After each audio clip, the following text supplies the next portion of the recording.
Welcome to Mindset Mastery Moments, the best growth mindset podcast recognized by Million Podcasts and ranked as a top mindset podcast by FeedSpot. We're proud to be in the top 1% on Listen Notes. Join Dr. Alisa Whyte as we explore powerful insights and strategies to elevate your mindset. Let's dive in. Hello, disruptors, and welcome back to Mindset Mastery Moments. Of course, I'm your host, Dr. Alisa, your number one mindset disruptor. And listen, today's conversation is for the people who are tired of fighting the same internal battle on repeat. My guest today does not play in the land of surface level motivation. He's a human system architect, a beautiful, radiant soul that I have had the pleasure of meeting here in this beautiful thing called life. And I'm so glad he's here on this platform to share his message and his mission. He works at the identity level. He helps high performers delete emotional breaks, emotional baggage, internal friction, and all the stuff that keeps you triggered, exhausted, and pretending you're okay. And he does it fast. I mean, real fast. I did say he's a human systems architect. So buckle up your seatbelt, make sure you're strapped in because we are getting on a rocket ship. This one's going to hit you where you've been holding tension. And you all know I talk about the shift framework. Well, just imagine the shift framework 10.0 because he's coming in and he's going to take us to another level. And I say fast. So disruptors, let's welcome to Mindset Mastery Moments my new friend and brother, Bogdan Micov. Bogdan, welcome to Mindset Mastery Moments. And we're so honored to have you. Tell us who you are, what you do, and exactly why you do it. Thank you. Thank you, Alisa. First, I need to say it's my honor to be in Mindset Mastery Moments. I have been following your episodes and I really like, I even mentioned the last one with Chopra about the Ayurvedic pride. It's very cool. So I need to say kudos to you for putting all the hard work and all the content and knowledge that people can follow on your platforms. And with that being said, whoever is listening or watching this podcast, please show some love. Put a 5-star review like I just did. Share, subscribe, because more people need to get familiar. More people need to get better.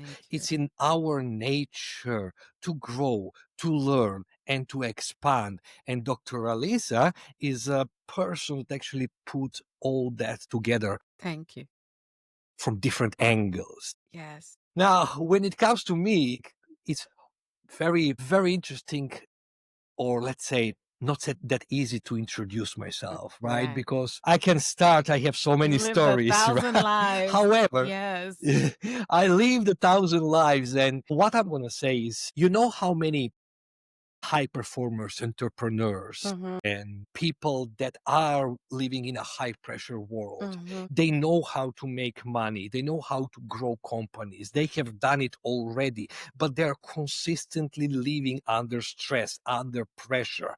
They're battling certain invisible forces within them, experiencing anxiety, depression, which is capping, literally putting a ceiling on their business, on their income. And they have tried everything. They have tried therapy. They have tried ice baths. They have tried masterminds. They have motivational speeches, but everything helps just for a while. It's not permanent. Well, what I do is actually helping all those people to experience a massive shift by using my proprietary Be Relentless method. So they can literally transform, get rid of all the negative emotional residue, all limiting beliefs, limiting decision, all those stories that they are telling themselves on unconscious level within several days. I would say maximum 5 days. Wow. And get it fast, because the Be Relentless method will work on the root cause of everything. Not on the story, but what creates the story. not on the belief itself, but what creates the belief. Not the emotion, but what creates the emotion and the strategy there. Yes. So in that moment, they can free themselves up and they can operate from calm, they can operate from joy, and they can operate from a place where only growth is the vision, not what holds them back. Wow. Wow. And I can tell from just experiencing your energy here, you represent that already. And so many things. We already start chatting before we hit record, and just your energy is just a peace and clarity and assertiveness and confidence and just a calm aura. So we are going to have a really power pack episode. Listen, get buckling. Don't stop it. Keep going. Or if you have to pause, come back, but share it with someone else. Every time you pause, you have to share it with someone else. So you talk about that very bold take. You say that people don't need more mindset work.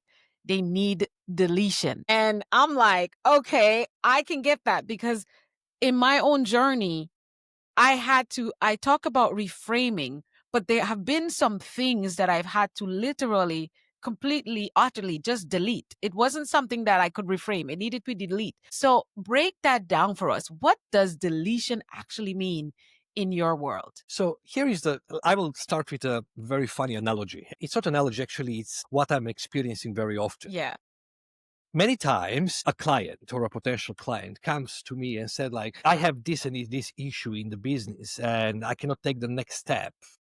And I'm like, why not? And they say, well, I think I'm lacking confidence. Mm. And I'm like, okay, you're lacking confidence. How do you know? And they usually say, well, I know, I feel like I don't have confidence. Mm-hmm. And then in my mind is walking like, so you're confident that you lack confidence, which is the truth. Oh my goodness, that sounds like something I would say. Which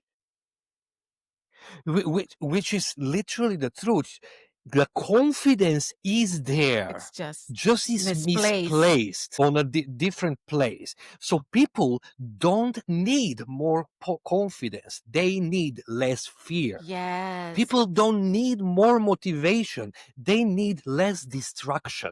So when I say deletion, I say that the whole Be Relentless method works on the principle of subtraction, not addition. So I will explain. People will, let's say, if we're talking about business, right? Entrepreneurs, they will go and learn skills. They will learn this skill, they will learn this skill, they will learn this skill, they will learn this skill, they will learn add of that knowledge and everything that comes with it. And that's addition, right? But you can add as much. However, if there is one fear, one doubt that is there, all that knowledge goes to hell. You will not gonna execute the knowledge, and you're not even resourceful enough when you're operating from that state of mind. The moment when you subtract or you remove the fear, it's when that knowledge comes from. So I always say, you don't need to become someone else. You are already the diamond. And the reason why you're not shining is because you're covered with mud, with all those old beliefs, old values, something that the world taught you. You have been conditioned with a sum total of beliefs, values, attitudes, and stories that you're telling yourself that are creating a negative emotion, and they're stopping you at this particular moment to actually progress, because you have increased the standards, you have increased the goals, and now new bugs, I call them bugs, like beliefs, they start showing up and they're blocking that. And it can be many different things, right? And you mentioned something very interesting. You mentioned like reframing. Yes. Well, I'm going to be very bold with that reframing thing. Come to it. Tell us. If there is something that works like reframing, then why a certain belief people are reframing it every single day? Why it doesn't stick? Why it doesn't stick? Come on. If they're reframing it every day? Because I have a way more surgical approach to this problem. So let's talk about certain limiting belief, right? Maybe the limiting belief is money is evil. Yes. Right? Yeah. For some people. Yeah. I am talking Money. from my own personal Yeah. experience, had that type of conditioning, that belief that I have adopted Money. from my Yeah. father, Money is the that he root was of all money. frustrated at his like he was frustrated from all his bosses and everything else. And me, kid, I didn't have the ability even to question the validity of that thought, and I created a belief. So most of the people, they will work on the belief itself. For me, what I mean by deletion is I work on the limiting decision, not the limiting belief, which is before the limiting belief was created, because we had to make a decision, whether consciously or unconsciously, that that thought of money is the root of all evil is true, and it applies to us. Right. So, and that's the decision. And always, almost always, that limiting decision is charged by a negative emotion, whether Yes. it's anger, whether it's guilt, whether it's I don't know, fear, whatever it is there. And that negative emotion literally acts like a glue, like an anchor on the limiting belief. Until we delete that emotion, we get it out of our nervous system, we're not going to be able to be reframing. That's like twisting in place, reframing, but not letting it go. Right. The moment when you remove and delete the negative emotion is when that belief becomes just a thought, meaningless thought. And then we can assign another meaning, learn the lesson from it, and then install a new empowering belief that serves us a better purpose. That's in few words what deletion it is. And when I say the word deletion, I mean it, because if you go and follow some of my socials, I post a lot of reactions after a session with my clients. They literally forget even what the problem was. Wow. Literally, we change the neurological pathway from thought to emotion, interrupt the pattern on the quantum mechanics level. So they literally grow, like they grow a new brain cell that is being used for thinking right now in the moment. So it's a completely different direction. And that emotion does not even exist. And most of the time, it's just a memory, but very often, even the memory of that problem that they come in with disappears. They cannot even remember, because you probably know, and your guests are very educated. Yeah. What do we remember the most? What are the strongest memories? The strongest memories are the one with attached With very strong emotion, whether positive or negative. negative. Yes. So I want to keep the positive ones because those are good memories. Yes. But when we have a bad memory, Yes. when we have a bad memory, we can literally get that memory detached from the negative emotion. Yes.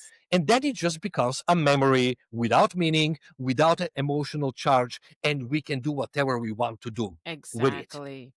Exactly. I believe I subscribe to the process, just calling it reframing in my world. I know that the work of mindset refer to reframing a lot, and that's the word I use. But it's always been, and I always tell, because I'm by nature a root cause analysis person. If someone tells me I can't go to the fair, I'm like, why? Well, I have so many other things I needed to do, and well, we plan to go to this fair. Why? What happened? And so I want to know what happened. Since you have so many, you were giving me surface level. Let's go deeper. Why? Why? And it comes down to you didn't prioritize going to the fair. So if you didn't prioritize it and you don't, and then when we come down to why you didn't prioritize it, well, I don't really like going to fairs. I just kind of wanted to hang out with you, but I don't really like going to fairs. So the truth is, the real reason under there is that you want to spend time with me, but you don't like going to fairs. So you're not going to go to the fair. You literally almost decided way before you even met me that fairs, you're not going to go to fairs. So that decision is beneath all that. So it's always understanding why.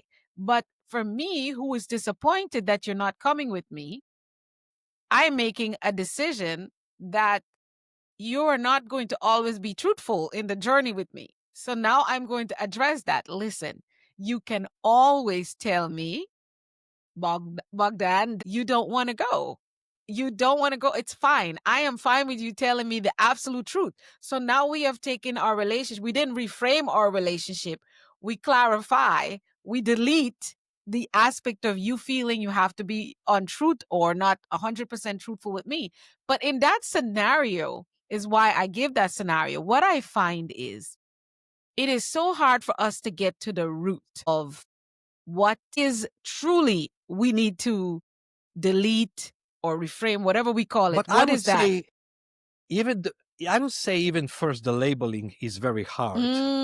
It is a limiting belief, right? Wow. I would use the word it's not easy. Right? It's not always easy because some of them are unconscious, right? And it's not easy to come. You need to bring the unconscious conscious so we can actually work on it. Right. Right?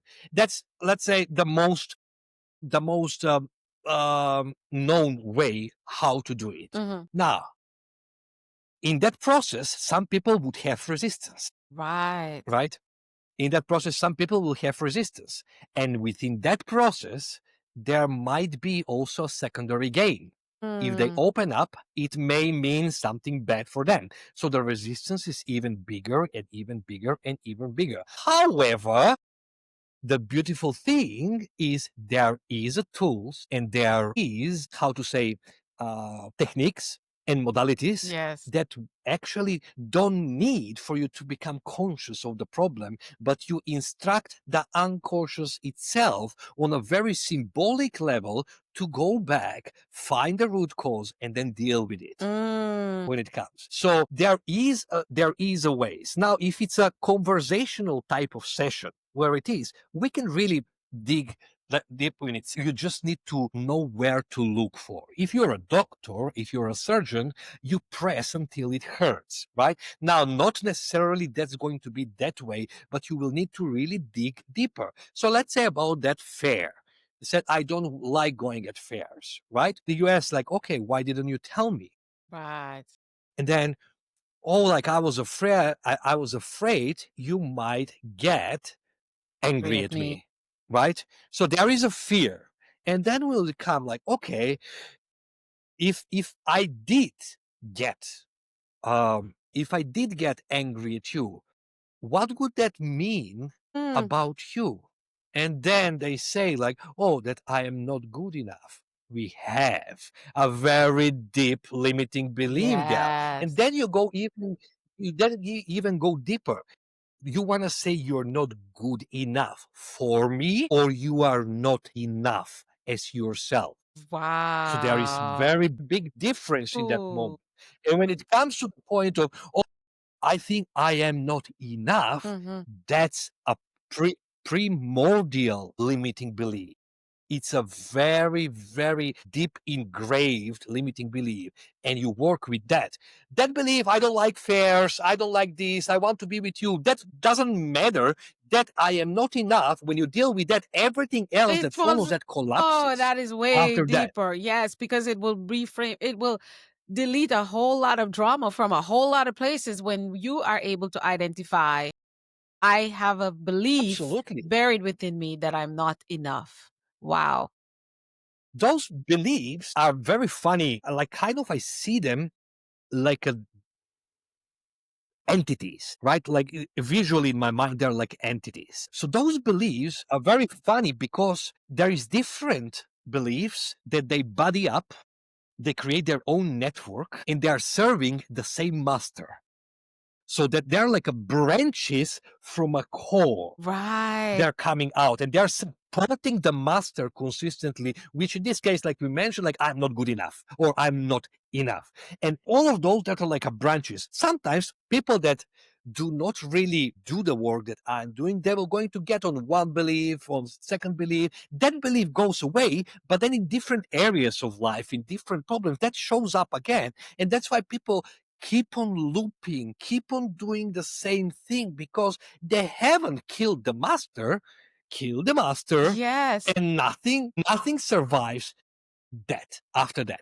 However, every belief is a limiting belief because it limits us in a certain way. So we should expect that the moment when we start growing financially, relationships, career-wise, or something else, we should expect that new beliefs will going to show their face. New limiting beliefs that were going to show their. They were not showing their face at that moment simply because they didn't have a need. You weren't on that level. The moment when you jump from making 50K a month to 200K a month, now it comes another belief, and another belief may be, I am not deserving of this. Wow. Okay, now that one showed up its face. Let's deal with that. And it happens very often, especially people in a moment of growth. They will literally push through their threshold if they were used on 100K a month. They will push through the threshold on $200,000 a month, and suddenly they start self-sabotaging it. They don't put enough work. They start spending money. They start gambling. They buy stupid things that they don't even need. They simply like they have bomb in their pocket so they can actually get rid of, and it's just extra money. Why? Because by their default is 100K. It's not 200K, and that 200K is probably coming, oh, that's more responsibility, I'm not deserving. Can I handle this pressure? Can I go to that point? And then they start self-sabotaging. That's the moment when they usually come to me. It's like, I don't know why, but the moment when I make a record month, the next month goes to hell. Like literally, I spend the money, I go, and then we find the driving factors.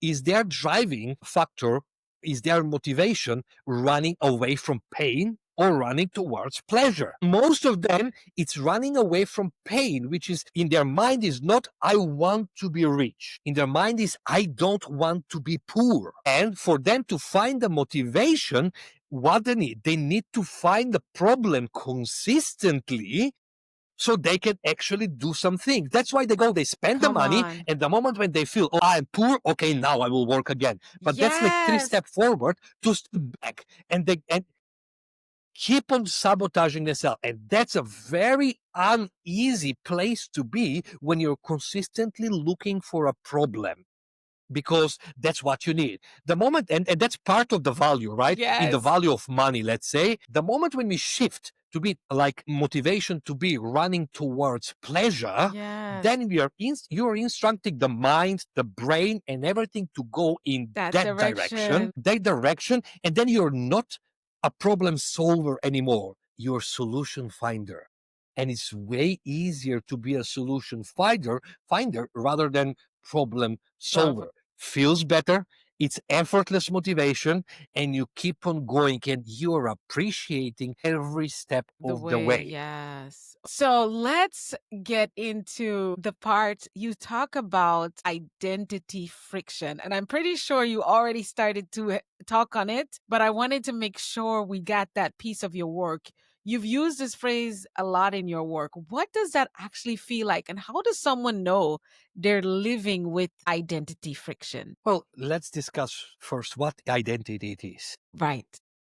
The identity, it is the sum total of your values, attitudes, beliefs, needs that you identify yourself with, right? Now, you identify yourself with and you say, this is who am I, but in truth, this is not who you are. This is who you learned to be. Because when you got born, you didn't know about money. You didn't know about career. You didn't know about love. You didn't know about anything. You were blank slate, super curious, ever growing, ever learning being. Just imagine a baby. They're like, they're all in awe all the time. You show them a pen and they're like, oh, what's this? Curiosity. They're getting a pen and they're playing with the pen. They're childlike. But then the world, it took its hands on you, and then your parents, your grandparents, your school, your religion, your environment, and everyone started teaching you what is good, what is bad, what is wrong, what is right, and all those polarities. So we are being consistently conditioned. And after a while, we accept it like, this is who am I? I supposed to be this way. And when I say friction, is when people come to a point when they know that they are capable for more, Yes. but they don't know how to do it. Like it becomes a conflict within when they know they should do and take a certain steps towards somewhere, but at the same time, there is something pulling them back. Mm-hmm.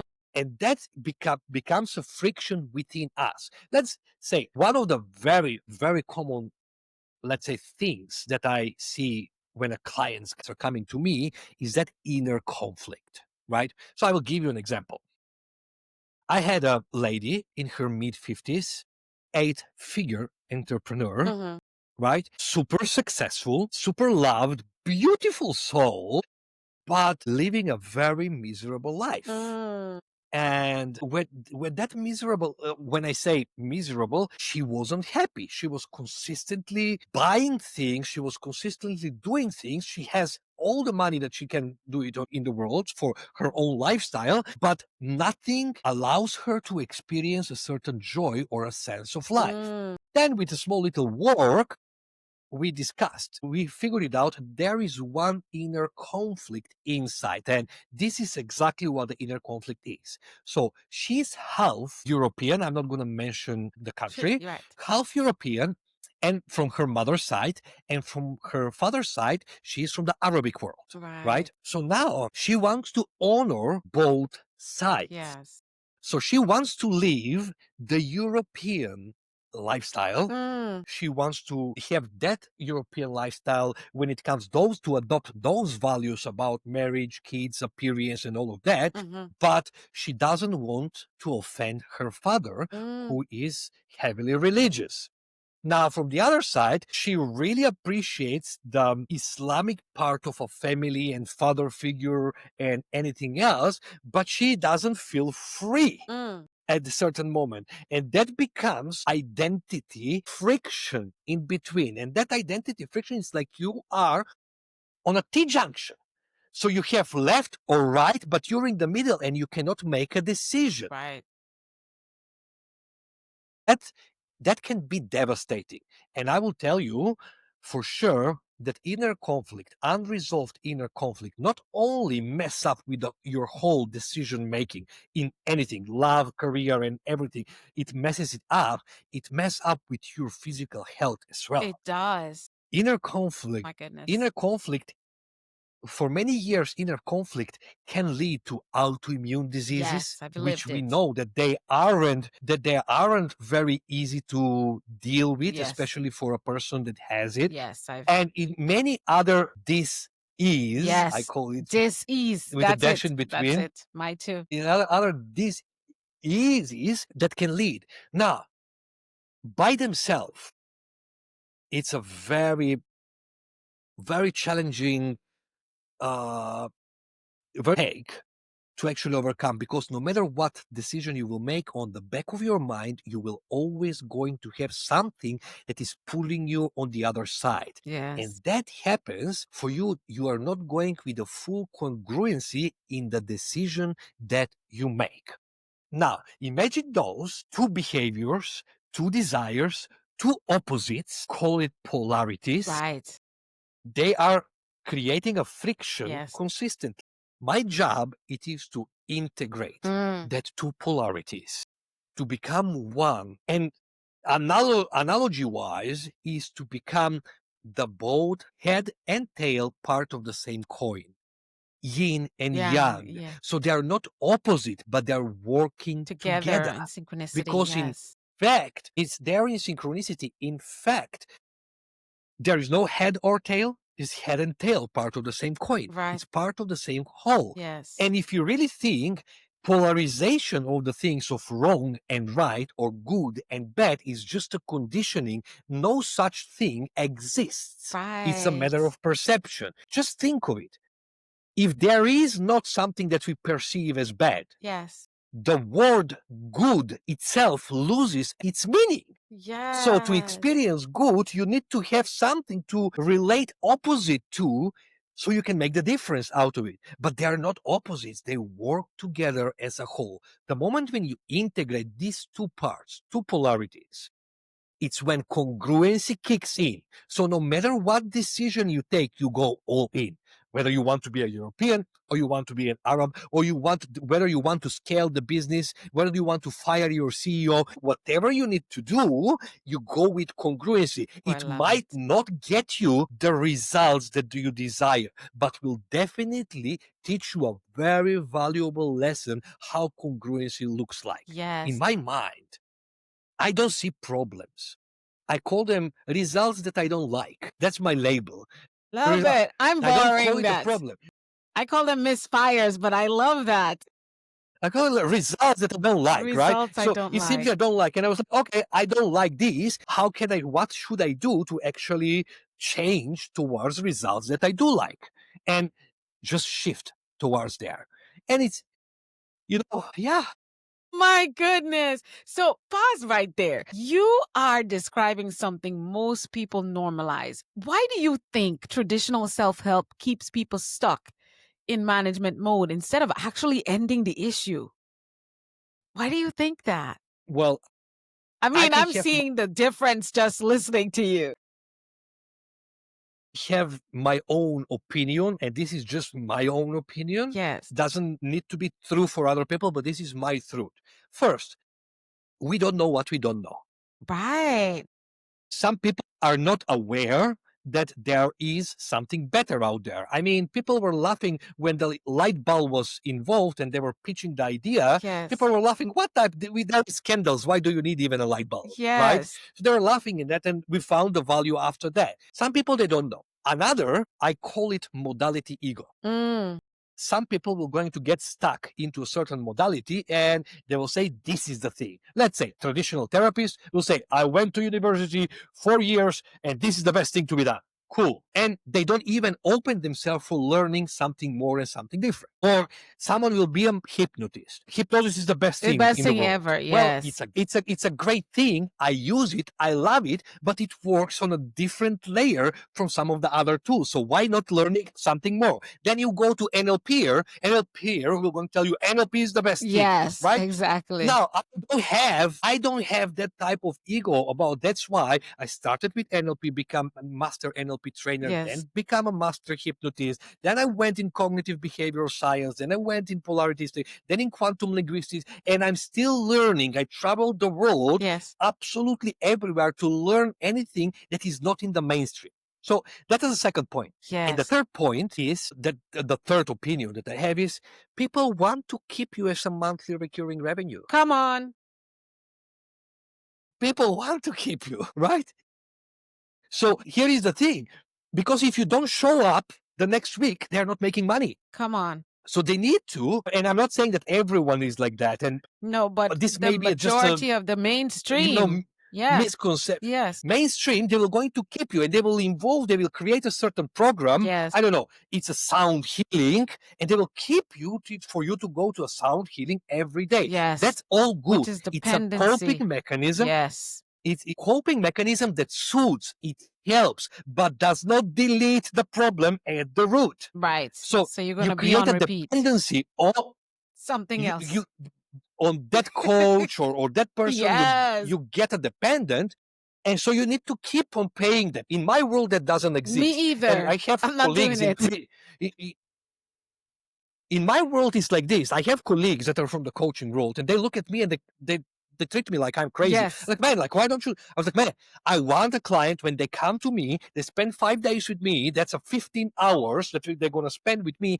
And I don't need them to need me anymore. I don't want them to. That's it. I want them to get out there ready to conquer the world, transformed. And that's why I do. And that's why I do it so successfully. Right. Very humble from my side. Yes, right? of course. No, you are. Oh my goodness. You've got me stirred up because that is my mission. I tell my clients too, as we just launched my teaching people how to podcast and use it as part of their work to get their message out to the world. I started my podcast just for me to share my voice. And then now I have community to share with your voice as well. But I tell them, I said, you should do podcasts better than me. You should. Your podcast should be even more impactful in the world than the one I do, because I did not have the knowledge that you're going to get from me. and I want to teach you it, and you go on and do great. I don't want you to come back, because the reason I started into this world of self-help, was what they call it, self-help, but for me it's transformation, so that I can create a change in the world where people are just better humans, where people are living in a life of abundance and freedom, and we just transform the planet. That is my vision. I did not even know that you make money helping people. I never thought of it. I always think there's going to be my career as a business professional, building ethical business and making transformation. But then there's going to be my work of writing books, of speaking, of helping people transform and coaching them. Didn't know you can make money in that area. And I think one of the things I've had to work, and I need to delete, is that I do need to be paid very well to do that, because I didn't picture myself doing it full time. I only picture myself doing it alongside my work as a therapist. So when I get in, even now, my approach, and I will not change that, is if you are going back and forth, that's why I talk about therapy. I said therapy is good, but it doesn't get the job done. And because you keep having to go there all the time. And I'm like, church is great, but it doesn't get the yes. But where is the logic? Look at this. If you go to some certain type of traditional therapy, and you go and you sit down and you talk it through, you share your problems, you cry, you lay down in the couch, and you have people, they're next to you, you have someone to talk with too. How are you even helping yourself when you are consistently reinforcing the same thought patterns, the same emotions running through your system? So you are just cementing, you're just trauma, anchoring those feelings even more, that trauma. So look, here is the thing. Just go on my Instagram, you will going to see like years, decades of trauma literally released on stage in 5 minutes in front of 50 other people. Because trauma have been created in a moment, in a second. What makes us think that it cannot be reversed in a second? Why needs to be 20 years of a trauma to keep on going and healing trauma? It takes 5 minutes, literally 5 minutes. Wow. Literally 5 minutes. Wow. So in my mind is like, oh my goodness, people need help, and people desperately need help, because no one deserves to go through suffer. No one deserves to go through pain. Yes. No one deserves to not live the life to the fullest. Yes. And no matter how much money you make, if you're miserable inside your world, there is no world out there. There is always world inside. Yes. And our thinking about the world out there, if our thinking is screwed up, then your outer world is screwed up. Period. So that's the whole thing. Now, you personally rebuilt your entire life after a major medical crisis. You walked away from a multi-million-dollar business. Now, that's no small pivot. That's a full system reboot.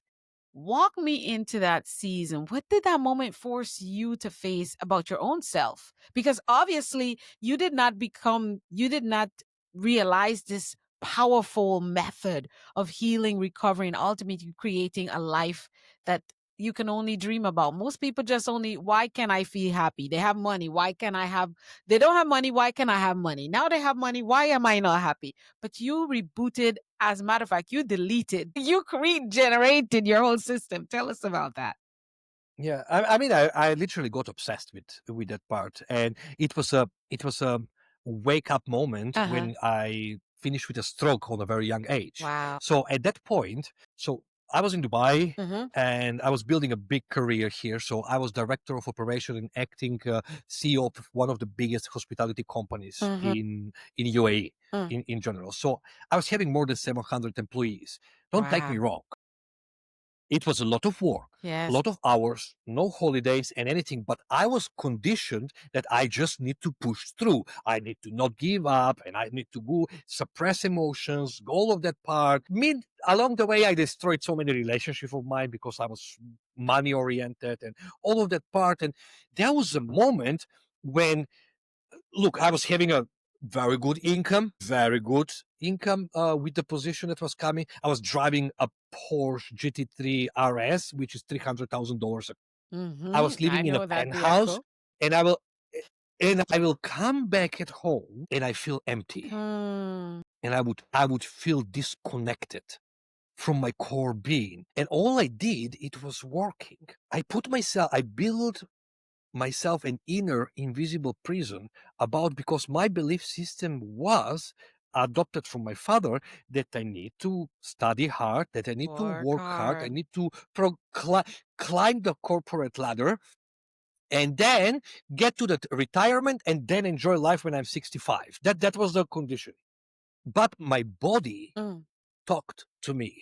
So Yeah. there was one moment I was there, I was preparing myself for the shift and everything else, working through some documents, having a coffee, and I don't even remember. I finished in the hospital. Right? I don't even remember. I woke up, I see two of my colleagues were there and something else, like what's Mm-hmm. going on? It was like I had a stroke. My whole left side was paralyzed. Oh, I couldn't talk properly.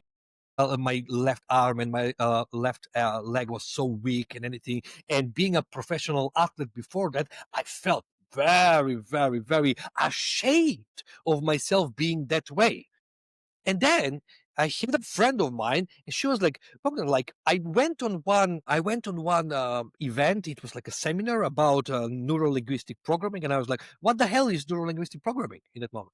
And she was like, "Yeah, that's something. It helps people to go for, like improve communication." She didn't even explain me what is it, and I was like, "Communication, okay." So I wanted to become a better leader, right. right? I wanted to grow there.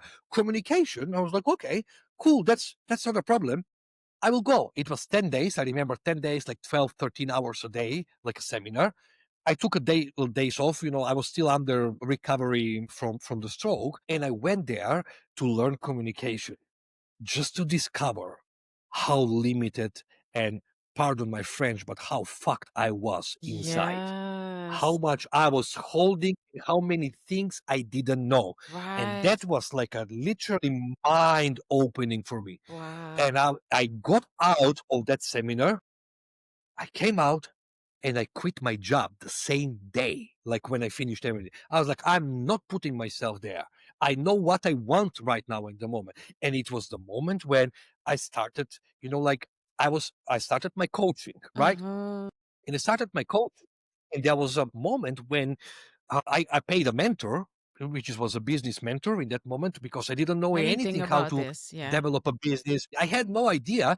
And he was like, "Man, that you're good in what you do, but you don't know this, you don't know this." And we started learning. He was like, "You need to become very good at sales. You need to become very good at closing if you want to, like get, because you will need to sell to people on your idea." Mm-hmm. And I took it seriously. Mm-hmm. And first thing that I did, I remember I paid full one-on-one mentorship for sales.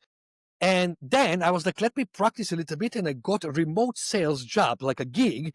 And the first month, I remember I made like $5,000. It was like $5,000. I was like, okay, cool. And the second month, I made $27,000 in commission. Wow. And the third month, I was already in $40,000 in commission. And I was like, this it's a good thing, And I Yes. continue going through this while building my own coaching business in the background.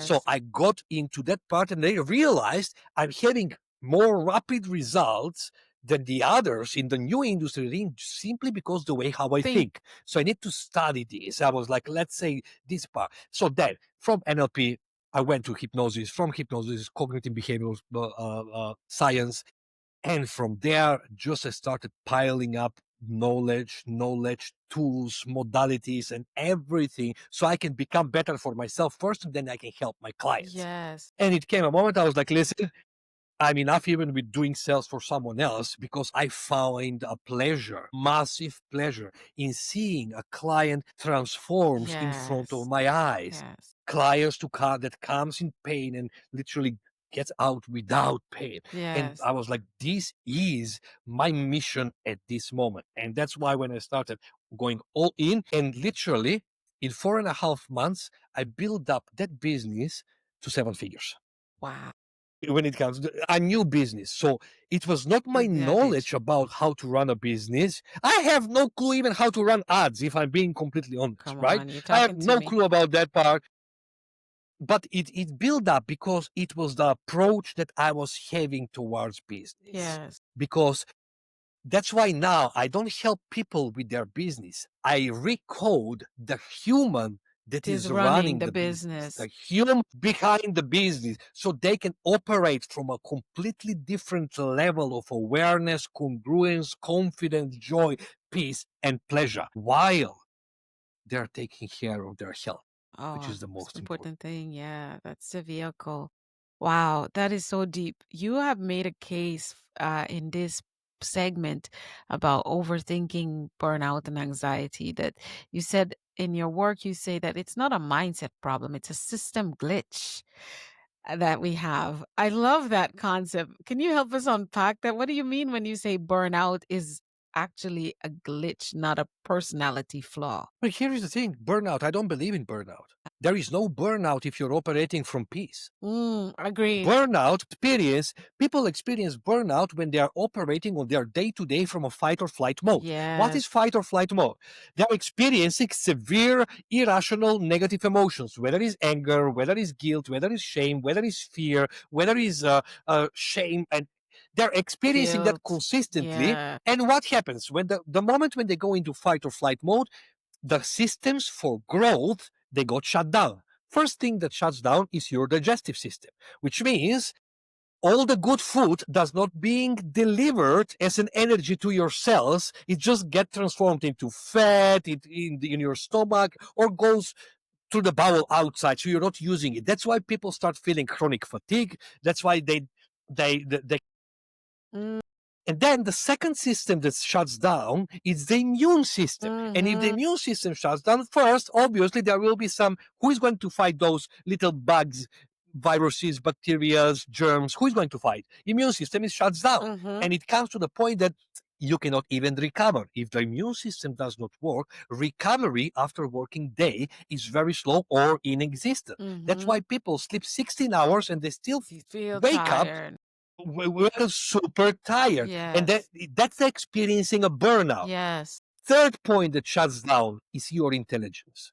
So I don't care how much knowledge you have or how high of IQ is. When you are in a fight or flight mode, you operate with maximum 20% of your intelligence. And Wow. if you're operating from maximum 20% of your intelligence, you don't make good decisions. Are No. you? This No. is Wow. Think about it. When a Yes. person gets angry, extremely angry, they stand up, they punch the wall, and they break their hand. Yes. How smart is that? Come on. How smart is that? Yeah. Or you're talking with a vendor, with a certain vendor, and instead of you building a relationship, they say something that you perceived as a bad, you start shouting back, you lost the opportunity to even negotiate. If you're closing a deal, if you're afraid that they are better than you and you are putting them on a pedestal, they will feel that incongruency within you. They don't want to make a business with you. It's not certain in themselves. And all of those system glitches have started happening. That's why Yes. when I say like, there's no burnout, there is no burnout. It's a If glitch. you come from a place where you do operate from peace, from calm. Not that you're not going to get triggered, you will, but how long you stay into that Mhm. loop is up to your choice. And there is a ways how to actually train that, and there is a way how to remove the trigger itself so it does not shows up anymore, and all the techniques that my Experience. clients Yeah. already know. Wow. Anxiety. Define anxiety for me. Define anxiety. Anxiety is just a fear from a future event that we are imagining in our head that is going to go bad, Yes. right? So it's a future event Yeah. that never happened, but we are And we already imagining, made one. telling ourselves a story Yes. that it will go the way that we don't want to go. Like, simple example, we have exam. What if I fail? How do you know that you will fail? And you will fail for sure if you think that way, because you will not going to be intelligent enough to be study and to retain the knowledge for that exam. And when you showed up there, they say, "Oh, I'm nervous, I have anxiety." You will not going to pass that exam simply because you are in fight or flight mode already. You're stressed as fuck in that moment, Yes. and even if you study it, you cannot get it. And then that's it. But the moment when you use a certain, let's say, calming technique, when you forget it's not true, what if I get? anxiety vanishes. It's way simpler than people want to think about it or is being presented to us. I mean, what is that? I feel anxiety and you go and take a pill. And then Right. after, go deal with addiction. Go and deal with addiction after Now that. yes, exactly. My goodness. Wow, you talk a lot about something called calm performance, and it's cortisol that's destroying people's edge. You just mentioned that a little bit without saying the C word. I say the C word, cortisol. Break it down for us. Why is calm power more effective than hustle power? I love that because I feel like that is something that's broken down society is we gotta hustle, we gotta have bigger, better, more. Why is calm power more effective? When I say hustle, first I want you to get the meaning that I have behind hustle and the meaning that majority mainstream people will going to assign. Most of the people, when they say hustle, they what the word presupposes itself: struggle, suffer. I need to Yes. hustle. Right. You know, Yeah. that's kind of a little bit of a macho man alpha type of Yes. silver gorilla type of We're attitude, on right? They're popping I'm our the chat in the hustle. chat. I've been hustling since I was 10. I'm a Yeah, hustler. I mean, I'm all in from hustling, which means putting the effort, putting the time, putting all the efforts. I'm all I in from like that hustling, part. Yeah. but not from a place of struggle and suffer, Yes. because you can put the same amount of hours and the same amount of effort feeling good while Mm. doing it, Wow. not associating it with negative And emotions. struggle. And Yeah. let's bring you back when you were a kid. When you were a kid, you will be on the street 15, at least myself, 15, 16 hours playing football, playing basketball, playing baseball, sprinting dudes, and we never get tired, Mm-hmm. right? We come back home, we are at home, and we eat, we go to sleep, we take a shower. The next day it's again and again and again. Why? Because we enjoy that game. Yes. And but most importantly, why? Because we don't really worry when we are kids, right? Mm-hmm. And we don't really worry. We don't know really what stress it is. And now imagine if you in your business can come to the place that you're putting the work in, but it feels good. Yes. There is no negative emotion and you feel joy. Are you going to put more work or less work? No, if it feels good, are you going to put more work or less? You will I put search more. for a good feeling, right? Yeah. Put more work, right? Yes. So you put more work. Are you going to be more productive or less productive? You will be More more productive. productive. Are you going to have a better results or worse results? There You'll will be be better. better results. That's why operating from a calm power. And in fact, power is when you are undeniably most authentic self and coming from that place. You being afraid is not your authentic self. It's a story, it's a part of that shitty Ooh. identity. You being angry, it's not your most authentic self. It's not in your nature. Babies, remember? They're not angry. They always laugh. They only cry when they have a stomach pain or they need to eat, so they need to alarm their parents. Right. Otherwise, the moment when they wipe their ass, they start put a smile And they're automatically. So that's in our yeah. on their face. So it's in our nature. But then after we started learning that we need to stress out and we need to hustle and all of that, and then we are limiting our intelligence, Oh my limiting our health, our goodness. energy, and Yes. absolutely everything. And we are never going to be able to progress the way with the speed that we hold potential for. Yeah. Get to the point. And that's a power. Everything else is forcing it. Now, I want to come from a power. Have you ever seen, tell me, have you ever seen truly powerful man or a woman misbehaving, being angry? Oh, and you I think haven't. about it. Yeah. Mahatma But think Gandhi, about Mother Elon Musk, Teresa, none of yeah, Mahatma Gandhi, Mother Teresa, Nelson Mandela, these two people all are of those. very calm. Mandela, get to the point of start from now. Elon Musk, you see him stable. He Yes. doesn't show emotions No. ups and downs. Right. So people, the highest performers in the world, they don't stress out. They learn how to regulate that part because their usage of their brain and their mind is Been way high more important performance. than anything else. So that's why I always talk the performance from a calm power. Mm-hmm. And now you see, go and see those people that are panicking, worrying, stressing out throughout the day. They have the potential within, but they're not reaching it simply because they're covering it with those negative, unwanted emotions, those disrupted, limiting beliefs, and all of that part that is stopping their progress. I have proven that to myself because I've been on the both sides. I have proven that with the clients because they have been on the both sides. I have been coaching people, let's say celebrities, very high level executives here in the UAE, everything under NDA, that needs to be done. Yes. And I know how those people operate.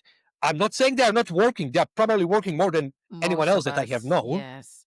But they're on but the I know from calm. which place they're. So they're not in the commercialized meaning of a hustle. Mm-hmm.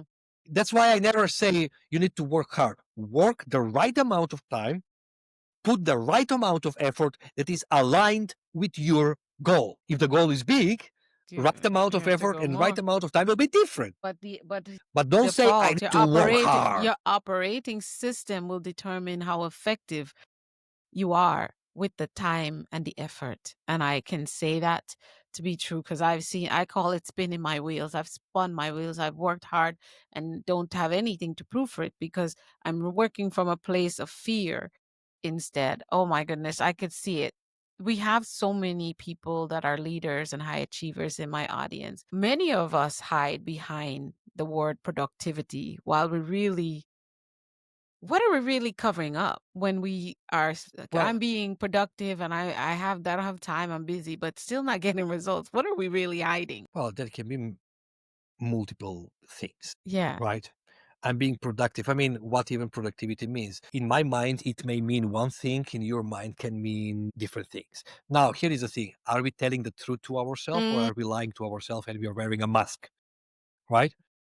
Are we wearing a mask? Because we can try to convince ourselves that we are productive, but deep inside we know that we are not. But it's hard to admit it because there is this misconception that if you say that you feel afraid of taking an action, you will be judged, yes. right? And they will tell you that you're a weak person. And it's simply not true. To a certain point, vulnerability and seeking for help for yourself is actually a strength because you're open to grow. Yes. That's a power because you're open to fix what is not working at this moment. Wow. I have one very specific approach when it comes to working with clients. Hmm. When a client comes to me, I don't see a broken person. Come I on. don't I see love that you that. need I don't see that you need fixing. Mm, I don't see that. I see that you're just running an outdated software that is not serving your purpose you need to anymore. So delete. let's come and let's delete that part. Yes. And you know how all of these coaches and their grandma and their dog out there and many people, they will going to, when a client comes, they will ask you like, tell me, who do you want to become? Mm, Like I will be like, hold a moment. You do not need to become anyone. You need to unbecome who who you you are are. not to begin with. Who, You don't need to become someone else. You need to remember who you that's it. truly were before the conditioning, before the world told you Who who you you would need to be. be. Hmm. It's a When you come to return. that point, then when you come to that point is when creativity, intuition, Mm. inspiration kicks in and then design your life. Ooh, I love it. Whoo, whoo. Oh my goodness. And I've been saying this, we are to return to who we were. I love that. I love that alignment. Oh my goodness. It's going by so quickly. We have to do another episode. So let's talk about flip the script, a moment when you knew that you had to change your internal system. What method did you use and what exact mindset shift? Well, we know it's not a shift. What did you delete that changed everything Oh, for you? but it was not one day. It was not one moment. I have been going through this journey a decade, more than a decade right now in the moment. The first thing is understanding and building awareness where I was selling myself short. That was the first thing. That's the way how I think, how I think is being conditioned, where it comes from. And then I start working. It was not one problem. There were thousands of problems that I needed to deal with. Then some of them I get rid of. And then I learned another modality, then something different, then another modality, something different. And now I was talking to a client today. I am excited to get triggered. And that sounds weird, You're right? trigger happy. Some people will say, like, why are you excited to get triggered?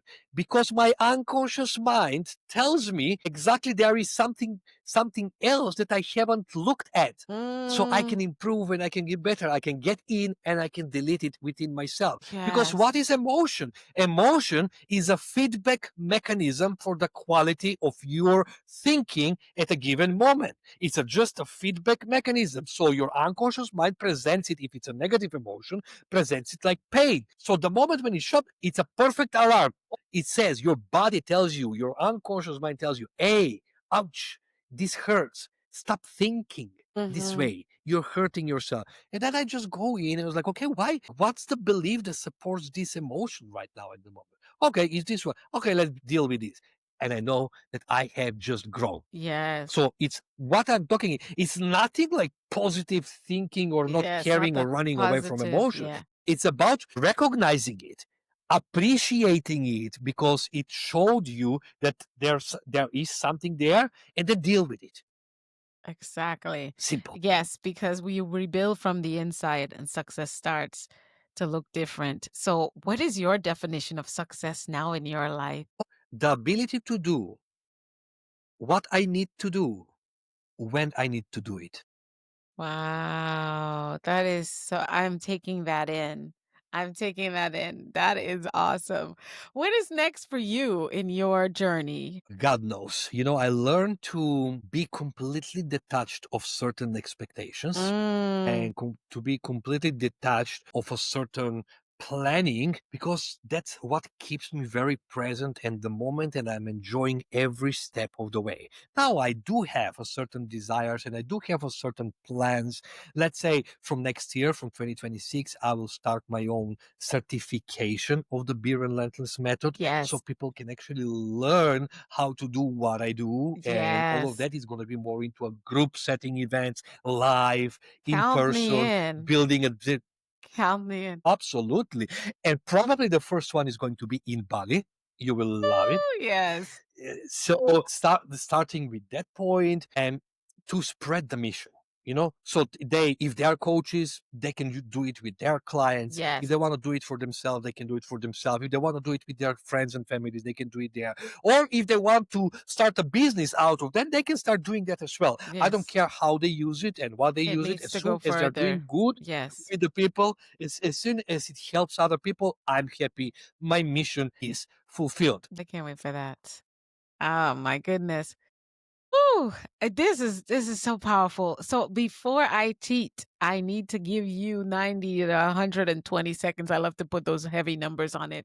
So you can speak to the people on your own terms as if it was your last little bit to give to the world. What would you say to us that we can walk away from being relentless today? I'll step away from the mic and the camera and it's all you. Here we go. So I'm going to say like this. You don't experience life. You experience the life that you're focusing on.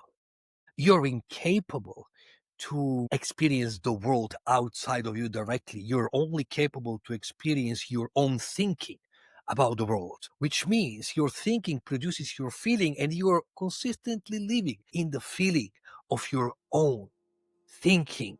So if you are an entrepreneur, if you are a founder, a business owner, high performer, 20 point, and you know that you have reached kind of the limit and you're capping yourself and something invisible is missing and pulling you back, just reach out. You can find me on Instagram the easiest way. Micov Bogdan, Micov Bogdan. Go to the materials. I'm posting a lot of content on a daily basis. Reach out. I will send you a gift. Just say I was on the podcast. I listened to the podcast with Dr. Alisa, and I will send you a gift. And let's get some job done, because you're not broken. You don't need fixing. All you do is running just old software. And let's change that. You're not broken. You don't need fixing. And I'm telling you, I am so excited to figure out what's going on with being relentless, because I have some processes that need to be deleted. I do. I have it myself. Next time he comes back, we're going to share how he helped me delete at least one of my old systems and put in a new system, because I have to experience it. There's a breakthrough that I needed. So I needed this episode today to help me with my next level, because there's always room to grow and glow in this journey, in this thing called life. Listen, you all have to connect with Bogdan. He has told you how to reach out, and he has that special gift for you. All this information is going to be in the link wherever, in the description, wherever you're watching or listening to this episode. I told you all that this conversation was not going to be a soft one, that he was going to be in your face, and we did not talk about hacks. We talked about deletion. We talked about identity and rebuilding your system from the ground up. All the ways to stay connected, as I said, is in the description. Let Bogdan know that you heard him here on Mindset Mastery Moments.